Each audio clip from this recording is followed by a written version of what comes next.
The Journey of Square Peg, Chapter 21, The Bunker. Looking out of the window, I felt an urge to scan the backs of the adjacent houses.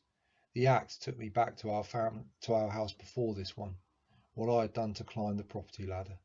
Now I could live in almost any house I liked, as long as it was not already occupied. How I had envied others who lived better than me, or had what I had without working for it. What did all that chewing bile then amount to now? The man who lived in the house behind our first place, on an estate of mixed private and social housing, once spent a whole 5 minutes swearing loudly at his dog. "Here's your fucking water," he had foamed, bending over the sad mutt as he paced back and forth in growing anger. Disturbed as I watched, transfixed from our bedroom window, I'd wondered what it would be like to quietly squeeze off a round into the cruel lowlife. Having run out of sweary energy, he finally stepped through the side door back into his kitchen. I said his kitchen, but of course I meant the council's kitchen. I said the council's, but what I actually meant was society's, a kitchen bought and paid for by all those hard-working individuals like me who found this kind of useless slob surplus to requirements at best, a treasonous deflector of resources from the worthy at worst. And like me, my fellow taxpayers were powerless to do anything about it.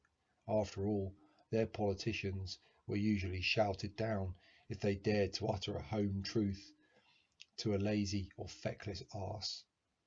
I daydream sometimes of delivering a surgical strike to end the grotesque insult of such a man living amongst decent people, playing the kindness of the system and contributing to its collapse so he wouldn't have to earn his giant TV and garden full of man toys.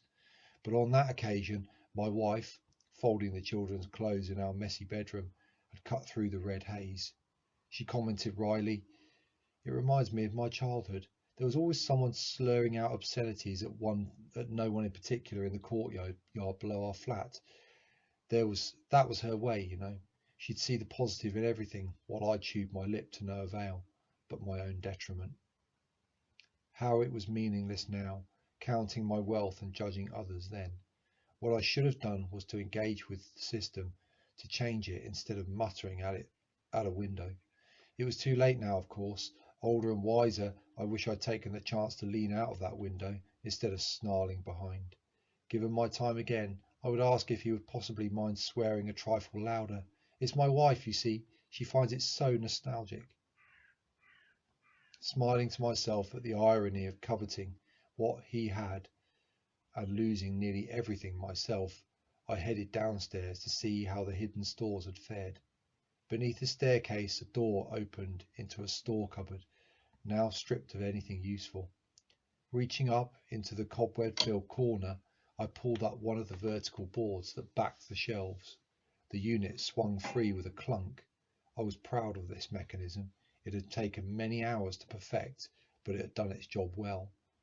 Swinging the unit aside, the leading edge of the trapdoor was revealed, and I lifted it up to expose a narrow stone staircase leading down into the damp-smelling basement. Cocking my head, I took out my torch and shone it down into the gloom. Satisfied it was safe, I descended and found myself in the unlit vault beneath our house. Here, a cool draught found its way through thick walls to ruffle myriad cobwebs. Shadows jumped as I cast the light of my torch on shelves stocked with dry food. Much of it was now a year out of date, but I was glad that we might salvage some calories from what was left. I salivated at the thought. In the corner, the camp beds and moth-eaten woolen blankets were piled high. Another shelf held bottles of detergent, on yet another were bottles of water, shampoo and toothpaste. It was treasure with a value beyond measure for a family in desperate need.